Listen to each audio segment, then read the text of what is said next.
శ్రీమాత్రే నమ. జయ గురు దత్తాత్రేయ నమ. ఈ వీడియోలో మనం 2026వ సంవత్సరంలో ఏ రాశుల వారికి అదృష్టం కలగబోతుంది, వారు ఎటువంటి జాగ్రత్తలు తీసుకోవాలి లేదా ఎటువంటి పరిహారాలు పాటించాలి అన్న విషయాన్ని ఈ వీడియోలో పరిశోధనాత్మకంగా నాడీ గ్రంథాల ఆధారంగా మీకు తెలియజేయడం జరుగుతుంది. ఏదైనా రాశి చక్రంలో జాతకుడు యొక్క జన్మ రాశిని బట్టి 9 గ్రహాలు, అంటే చంద్రుడున్న రాశి మీది కాబట్టి మిగతా 8 గ్రహాలతో పాటు చంద్రుడు కూడా తన యొక్క సంచారంలో మీకు లాభాన్ని కానీ నష్టాన్ని కానీ కలగజేయడం జరుగుతూ ఉంటుంది. అయితే ఎప్పుడైనా మనకు ఒక గ్రహం బాధిస్తుంది, ఇబ్బంది పెడుతుంది అనుకున్న సమయంలో ఆ గ్రహానికి శాంతి చేయించవలసి ఉంటుంది. అంటే ఇది పరిహార రూపంలో కానీ, దానం రూపంలో కానీ, జప రూపంలో కానీ, హోమం రూపంలో కానీ మనకి ఇబ్బంది పెట్టే గ్రహానికి పరిహారం చేయించుకుంటేనే మనకి అనుకూలంగా ఉపయోగంగా ఉండే గ్రహాలు మనకు అనుకూలించడం జరుగుతూ ఉంటుంది. మనకి ఫేవర్గా ఉన్న గ్రహాలకి పెద్దగా మనం ఈ జప దానా లాంటివి ఏం పెద్దగా అక్కర్లేదు. అయితే మనకి ఏ గ్రహం ఉపయోగపడుతుందో ఆ గ్రహం యొక్క అధిదేవత లేదంటే ఆ గ్రహానికి సంబంధించినటువంటి దేవతని ప్రసన్నం చేసుకోవడం వల్ల, ఆరాధన చేయడం వల్ల కంపల్సరీగా మనకి ఆ గ్రహం యాక్టివేట్ అయి శుభ ఫలితాలు ఇవ్వడం జరుగుతూ ఉంటుంది. అయితే జ్యోతిష శాస్త్ర ప్రకారం పెద్ద టెక్నిక్ ఏంటంటే, అసలు జాతకుడికి గోచారరీత్యా నడుస్తున్నప్పుడు ఏ గ్రహం ఉపయోగపడుతుంది, ఏ గ్రహం ఇబ్బంది పెడుతుంది అని తెలుసుకొని ఆ గ్రహానికి తగు విధంగా పరిహారాలు చేసుకుంటే కంపల్సరీగా మనకి ఆ గ్రహాల యొక్క ప్రభావం మన మీద పడి మనం పొందవలసినటువంటి శుభ ఫలితాలు పొందడం జరుగుతూ ఉంటుంది. అయితే ఏ గ్రహం కూడా, ప్రతి గ్రహం కూడా శుభ ఫలితం ఇవ్వగలదు, అలాగే చెడు ఫలితం, పాప ఫలితం కూడా ఇవ్వగలదు. ఏ స్థానంలో ఉన్నా ఎక్కడున్నా ఏదైనా ఒక గ్రహం ముందుగా చెడు ఫలితాన్ని ఇచ్చిన తర్వాతే శుభ ఫలితాలు ఇవ్వడం జరుగుతుంటుంది. కాబట్టి మనం ముందుగా గమనించి అది సమయానుకూలంగా గ్రహాల యొక్క దృష్టిని కూడా దృష్టిలో పెట్టుకొని ఏ గ్రహానికి శాంతి చేయించుకోవాలి, ఏ గ్రహం యొక్క దేవతను ఆరాధించాలన్న విషయాన్ని మనం ఈ వీడియోలో కేవలం రాశి చక్రంలో, అంటే మీ యొక్క జన్మరాశి ఆధారంగా తెలుసుకోవడం జరుగుతూ ఉంటుంది. మరింత లోతైన ఫలితాలు కావాలంటే మాత్రం లగ్నాన్ని బట్టి, జరుగుతున్న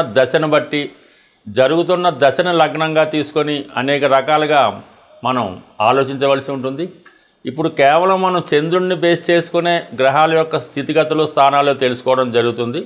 అలాగే ప్రతి గ్రహం కూడా వివాహ విషయంలో శుక్రుడిని, వ్యాపార విషయంలో బుధుడిని, ఆరోగ్య విషయంలో రవిని, ఇలాగ ప్రతి గ్రహాన్ని మనం ఆ గ్రహాల మీద గోచార సంచారాన్ని కూడా తెలుసుకొని చేయవలసి ఉంటుంది.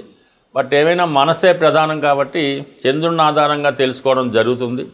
అందువల్ల ఏంటంటే ఈ వీడియోలో చెప్పిన విషయాన్ని కొంచెం జాగ్రత్తగా, లోతుగా అర్థం చేసుకొని తగు విధంగా మీరు దాన్ని పరిహారం చేయించుకుంటే కంప్లీట్గా మీకు మరింత మేలైన ఉత్తమ ఫలితాలు రావడం జరుగుతూ ఉంటుంది. కన్యా రాశి వారికి 2026వ సంవత్సరంలో అదృష్టం కలిగించే గ్రహాలేమి, దురదృష్టం కలిగించే గ్రహాలేంటి, మనకు అనుకూలంగా గ్రహం ఫలితం ఇవ్వాలంటే ఏ పరిహారం పాటించాలి అన్న విషయాన్ని ఈ వీడియోలో తెలుసుకుందాం. అంటే కన్యా రాశి వారు ప్రతి విషయాన్ని చాలా జాగ్రత్తగా అబ్జర్వ్ చేస్తూ ఉంటారు. ఉపయోగపడే విషయాన్ని వాళ్ళు ఉపయోగించుకొని మిగతా వాళ్ళకి కూడా ఉపయోగించే ప్రయత్నం చేస్తూ ఉంటారు. అంటే వీళ్ళ ఆలోచన ఎప్పుడు కూడా ఇతరులని బాగు చేయాలి, మనల్ని ఎవరైతే నమ్ముకున్నారో వాళ్ళని అభివృద్ధిలో తీసుకురావాలన్న ఉద్దేశంతో రావడం జరుగుతుంటుంది. అందుకని వీళ్ళు ఏ కార్యక్రమం తలపెట్టినా అది ఇతరుల కోసం ఉపయోగపడేలాగే కనబడుతూ ఉంటుంది. అంటే వాళ్ళ స్వార్థం కొంత తక్కువ ఉంటుందనే చెప్పచ్చు. అటువంటి కన్యా రాశి వారికి 2026వ సంవత్సరం ప్రారంభంలో బాగా ఉపయోగపడి అనుకూల స్థితిలో ఉన్నటువంటి గ్రహం రాహుగ్రహం ఒకటే. 6వ స్థానం అయినటువంటి విజయస్థానంలో మరి విజయాలకు కారణమైనటువంటి రాహు ఆ స్థానంలో ఉండడం వల్ల మీరు చేసే ఎంత పెద్ద ప్రయత్నమైనా అది మీకు అనుకూలంగా రావడం జరుగుతుంది. శత్రువులపై విజయాన్ని సాధిస్తారు. ఒక కొత్తగా ఇంటర్వ్యూకి వెళ్ళినా, ఒక పోటీలో పాల్గొన్నా, అది క్రీడా రంగంలో ఉన్న వాళ్ళకి బాగుంటుంది, వైద్య వృత్తిలో ఉన్న వాళ్ళకి బాగుంటుంది. అలాగే మీరు ఏదైనా ఎగ్జామ్స్కి సివిల్స్, ఐఏఎస్ లాంటి ఎగ్జామ్కి ప్రిపేర్ అవుతున్నా కూడా ఈ సంవత్సరంలో 2026 డిసెంబర్ 5 లోపల కంప్లీట్గా మీకు అటువంటి ఛాన్స్ కాంపిటేటివ్ ఎగ్జామ్స్ ద్వారా రావడం జరుగుతుంది. అది రైల్వేలో కూడా ఉపయోగపడుతుంది, సాఫ్ట్వేర్లో ఉపయోగపడుతుంది, అలాగే సినిమా పరిశ్రమలో కూడా ఉపయోగపడుతుంది. మీ ప్రయత్నం జాగ్రత్తగా చేసుకుంటే మంచిది. అయితే మీకు సప్తమంలో ఉన్నటువంటి శని రాశిని వీక్షించడం వలన ప్రయత్నం మొదలెడతారు తప్ప మధ్యలో ఆగిపోవడం, బద్దకించడం, తర్వాత చేద్దాం అనుకోవడం, ఎవడో ఎంతో కష్టపడ్డాడు వాడికే రాలేదు మనకేం వస్తుంది, ఇలాంటి సాకులు చెప్పి తప్పించుకోవడం జరుగుతూ ఉంటుంది. అయితే అందుకనే మీరు శని భగవానుని ప్రసన్నం చేసుకోవాలంటే మరి ప్రతినిత్యం శివుణ్ణి ఆరాధించవలసి ఉంటుంది. మరి శివుని పంచాక్షరి మంత్రాన్ని జపిస్తూ విభూతి ధరించవలసి ఉంటుంది. అంటే విభూతి ధరించామంటే ఆ నియమాలు కంప్లీట్గా సాత్వికమైనటువంటి జీవితాన్ని మీరు ఉండవలసి ఉంటుంది. అలాగే పూర్తిగా వెజిటేరియన్ మీల్సు, సాల్ట్ చాలా తగ్గించుకొని ఇవన్నీ చేసుకుంటే శని మీకు కంట్రోల్లోకి వస్తాడో ఆటోమేటిక్గా మీరు ఏదైతే డెస్టినేషన్ ఉందో, ఏదైతే మీరు సాధించాలనుకుంటున్నారో అది కంప్లీట్గా సాధిస్తారు. అంటే ఇక్కడ శనికి పరిహారం చేసుకోవాలి. రాహు అధిదేవత అయినటువంటి దుర్గా అమ్మవారిని పూజించుకోవడం, అంటే చండీ హోమం ద్వారా దుర్గా అమ్మవారిని పూజ చేసుకోవడం మంచిది. ఇక 12వ స్థానంలో కేతు, అది నిరాశపరుస్తూ ఉంటుందని పక్కన పెడదాం. అయితే గురుగ్రహం ప్రస్తుతం 10వ స్థానంలో మే 31 వరకు ఉంటాడు. కాబట్టి 31 అంటే జూన్ 1 పెట్టుకోండి. జూన్ 1వ తారీఖు నుంచి అక్టోబర్ 30 మధ్యలో గురువు 11వ స్థానంలో రాబోతున్నాడు. ఆ సమయంలో మీకు గురువు ఉచ్చులో ఉండడం వల్ల మీకు స్థిరాస్తి సంబంధించిన విషయాల్లో, వాహనానికి సంబంధించిన విషయాల్లో మనసుకి సంతృప్తి కలిగించే విధంగా మదర్ నుంచి సహకారం, అంటే జీవితంలో అత్యంత సుఖాన్ని పొందే అవకాశం ఆ సమయంలో వస్తుంది. అలాగే సప్తమాధిపతి లాభస్థితి, అంటే ఉద్యోగ ప్రయత్నాల్లో విజయం లభిస్తుంది, వివాహ ప్రయత్నాలు ఫలిస్తాయి. మీకు ఎప్పుడైతే ఈ స్థాయి పెరిగిందో వివాహ సంబంధాలు కూడా దానికి అవే. ఎప్పుడు జూన్ 1 నుంచి అక్టోబర్ 30 మధ్యలో జీవితంలో మీరు ఏదైతే సాధిద్దాం అనుకున్నారో మీ ఏజ్ని బట్టి, అంటే విద్యార్థులకు ఒకలాగా, మిడిల్ ఏజ్లో ఒకలాగా, వృద్ధులకు ఒకలాగా, ఈ ఏజ్ని బట్టి ఉంటుంది కదా. దాన్ని బట్టి మీకు ఉద్యోగమా, పెళ్ళా, సంతానమా, లేదంటే సంతానానికి సంతానమా, ఇవి ఈ సమయంలో అంటే మీకు జరిగే అవకాశం ఉంది. జూన్ 1 నుంచి అక్టోబర్ 30వ తారీఖు మధ్యలో. అందుకని రాహుగ్రహం ప్రసన్నంతో పాటు గురుగ్రహాన్ని కూడా గురువు యొక్క అధిదేవతగా దక్షిణామూర్తి. అలాగే ముఖ్యంగా చాలా సింపుల్ పరిహారం ఏంటంటే దత్తాత్రేయుడిని పూజించడం వల్ల, ఏదైనా దత్తక్షేత్రాన్ని దర్శించడం వల్ల, అలాగే గురువుల్ని ఆరాధించడం వల్ల, తండ్రి గారిని సేవించడం వల్ల కంప్లీట్గా మీకు అనుకూలత ఏర్పడుతుంది. అయితే మీకు లాభస్థానం కర్కాటక రాశి కాబట్టి ప్రతి పౌర్ణమి రోజు అమ్మవారికి పాయసం నైవేద్యం పెట్టి లలితా సహస్రనామ పారాయణ చేయడం వల్ల కంప్లీట్గా మీ యొక్క జీవితంలో మీరు ఏదైతే కోరుకుంటున్నారో అది ఈ సంవత్సరంలో మరి గురువు 11లో ఉండగా మీకు సిద్ధించే అవకాశం ఉన్నది. ఏదైనా మీరు శని భగవాను సంబంధించిన పరిహారం చేసుకోవాలి, రాహుకి ప్రసన్నం చేసుకోవాలి, చంద్రగ్రహాన్ని ప్రసన్నం చేసుకుంటే జీవితంలో సెటిల్మెంట్ అన్నది మీకు ఈ సంవత్సరంలో రాబోతుంది. గ్రహాల యొక్క అనుగ్రహం, ఆగ్రహం ఏదైనా సరే ప్రతి జాతకుడి మీద ఉండడం జరుగుతూ ఉంటుంది. అయితే గ్రహాల్ని ప్రసన్నం చేసుకునే ప్రయత్నంలో ప్రతి ఒక్కరూ విధి విధానంగా వారి యొక్క ఆచారాన్ని బట్టి కంప్లీట్గా సూర్య నమస్కారం ఒకటి ప్రతిరోజు రెగ్యులర్గా చేసుకోవాల్సి ఉంటుంది ఎవరైనా సరే.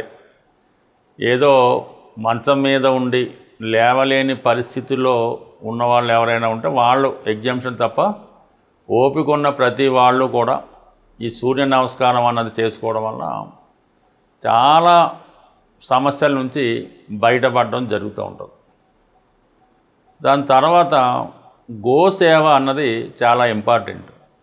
అంటే గోసేవ అంటే ఏదో ఒక గోశాల నిర్వహిస్తూ ఉంటారు పెద్దలు. అక్కడికి వెళ్ళి ఏదో ఆవుకో బెల్లం మొక్కో అటుకులో అది కాదు సేవ అంటే.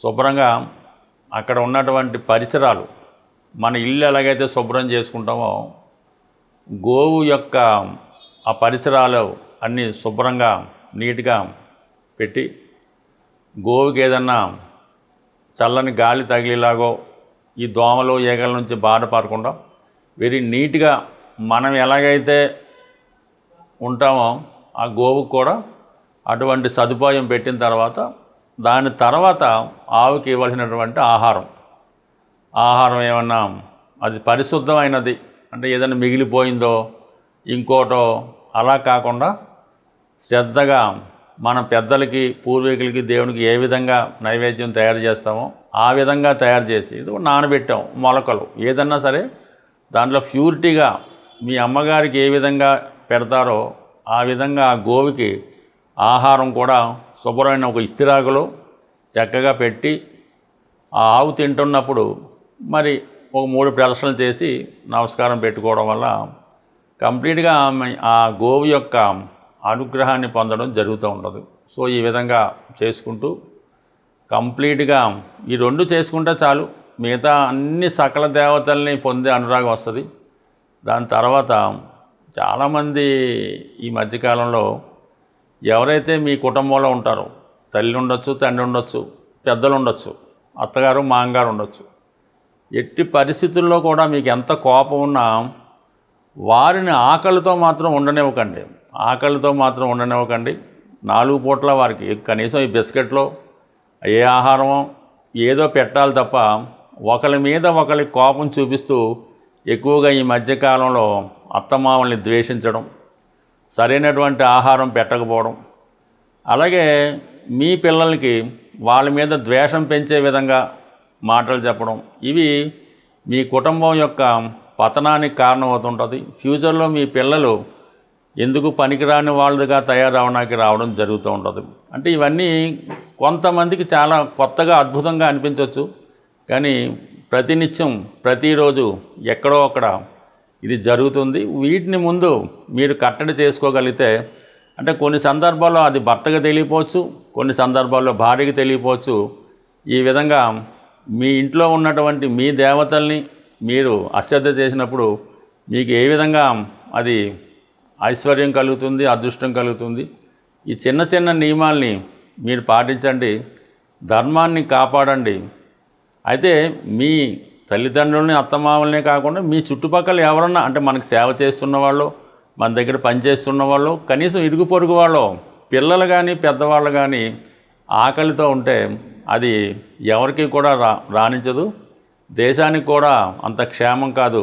సో ఈ చిన్న విషయాన్ని మీరు అర్థం చేసుకుంటే మీరు అదృష్టవంతులుగా మారడం, అన్నపూర్ణగా మారడం జరుగుతుంది. స్వస్తి.